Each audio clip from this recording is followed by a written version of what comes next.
Instagram की मोहब्बत आज मेरा पहला सब्जेक्ट। एक लड़की आई मेरे पास में आके कहती पिछले 2 महीने से कोशिश कर रही थी। वो मेरे पीए से अपॉइंटमेंट लेती, फिर वो ऑफिस से निकल नहीं पाते। Then again she is thinking about, finally she decided. 2 महीने लगे कंप्लेन देने के लिए। वो आई मेरे पास में, मैंने पूछा क्या हुआ। ऑफ कोर्स इंस्टाग्राम की मोहब्बत, शादी का कमिटमेंट, प्यार के वादे, एक अच्छा रिलेशनशिप, एक अच्छी फैमिली, कमिटमेंट ऑफ मैरिज। लड़की की उम्र 26, लड़का 22 साल का है। अच्छा, इस इंस्टाग्राम की मोहब्बत में देखिए सबसे ज्यादा जो चीजें हुई वो है commercial, then physical, then practical. तो मैंने अब लड़की से पूछा चाहती क्या हो? जितना पैसा तुमने उस लड़के को दिया है, उसने रेंट के लिए मांगा, उसने प्रोटीन प्रोडक्ट के लिए मांगा, उसने जिम के लिए मांगा, उसने जिस भी एक्सक्यूज को देकर मांगा, बट आपने पैसे दिए और पैसे भी ऑनलाइन दिए। शादी का कमिटमेंट। अब वो लड़का जो है एक सर्टेन पीरियड डेट करने के बाद में, आई थिंक करीब it's 1 year 2 year 1 year date करने के बाद में वो लड़का अचानक फोन बंद करके गायब हो गया। And he disappeared and he blocked her from everywhere. She came to me, बोली करना है क्या? कहती है मुझे शादी करनी है। तो मैंने बोला please then get out. Because वो इंसान जो तुम्हें प्रैक्टिकली सबसे लास्ट वो सब्जेक्ट समझता है कि ही used you financially, physically, practically and he left you. और तुम चाहती हो कि मैं उसे ढूंढ के निकालूं, ढूंढ के निकाल के मैं तुम्हारी शादी उससे कराऊं। सॉरी, कलम है ना सबसे पावरफुल रहता है। और जो मेरी कलम है, मुझे ऐसा लगता है वो मेरे पास में दुनिया का सबसे पावरफुल एसेट है। अभी तो कलम पेन में भी होती है, correct? Whenever you type, that's a pen.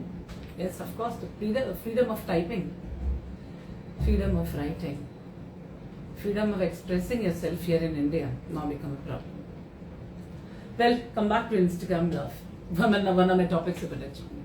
तो इंस्टाग्राम की मोहब्बत पे लड़की अभी कहती है कि मैं चाहती हूँ कि मुझे उससे पूछना है कि उसने मेरे साथ ऐसे क्यों किया। See, we need to grow up. It's not about age, it's not about gender. आप लड़का हो या लड़की हो। लास्ट मंथ ही मैंने एक केस फाइल किया, वो भी इंस्टाग्राम की मोहब्बत। यहाँ पे जो मेरे पास क्लाइंट है वो लड़का विक्टिम है। लड़की से मोहब्बत हुई, 3 महीने की मोहब्बत, शादी कर ली, कोर्ट मैरिज कर ली उन्होंने बांद्रा कोर्ट में। शादी के बाद में वो जैसे ही घर पहुंचे, लड़के ने बताया हम शादी करके आ गए, तो लड़के के घर वाले डर गए। अलग अलग कम्युनिटी बट एक ही कास्ट, ठीक है। तो वो घर पर ले जाके जैसे पेरेंट्स के पास में लड़की को रखा, पेरेंट्स ने लड़की को अलग सुलाया, लड़का अपने भाइयों के साथ अलग सोया, बेचारा इनोसेंट बॉय। नेक्स्ट मॉर्निंग उसकी फैमिली को इन्फॉर्म करके बताया गया कि we got married and we are here, this is our house. लड़की के घर वाले आए प्यार से कि घर चलो, हम धूमधाम से शादी करेंगे, उसे ले गए। अब लड़की ने एक वीडियो बना के भेज दिया, वो शादी मेरी एक गलती थी, मुझे उस शादी को कंटिन्यू नहीं करना है, तो मेरी मिस्टेक थी, मुझे तुमसे कोई वास्ता नहीं रखना, मुझे प्लीज कांटेक्ट मत करो। तो प्लीज बताओ कि शादी थी कि वो क्या था? वो बेसिकली मतलब यस ऑफ कोर्स मजाक, something like you wrote something on the paper, scribbling होगी, गलती होगी तुमसे, फाड़ा और फिर गया। अब ये लड़की जैसी इसने मुझसे कहा कि मुझे शादी करनी है, तो ऐसे please go back, you are at the wrong place. बोले मैम मुझे पूछना। बोले पूछना है, मैं द बेस्ट चीज कर सकती हूँ जिस तरह वो तुझे इस्तेमाल करके गया। जाहिर सी बात है, काफी लोगों को करता हूँ, तो उसकी राइट प्लेस है जी।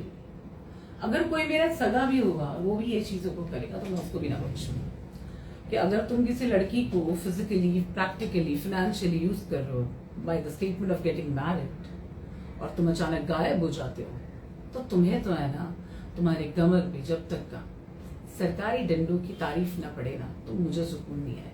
ऐसे मैं बहुत सिद्धांतवादी हूँ, मारने के बिल्कुल खिलाफ हूँ कि हाँ पुलिस को बिल्कुल हाथ नहीं उठाना चाहिए, लेकिन मुझे ऐसा लगता है कि जहाँ पे क्रिमिनल्स होता है ना, वहाँ पुलिस का डंडा बेहतर बोलता है और बहुत बेहतर बोलता है। सो इंस्टाग्राम की मोहब्बत को मैंने कहा और समझाया तो वो समझ चुकी है। तो ऐसी बहुत सारी लव स्टोरीज होती हैं जो इस तरह शुरू होती है और बहुत फास्ट एंड फ्यूरियस में लोग शादी कर लेते हैं। आज एक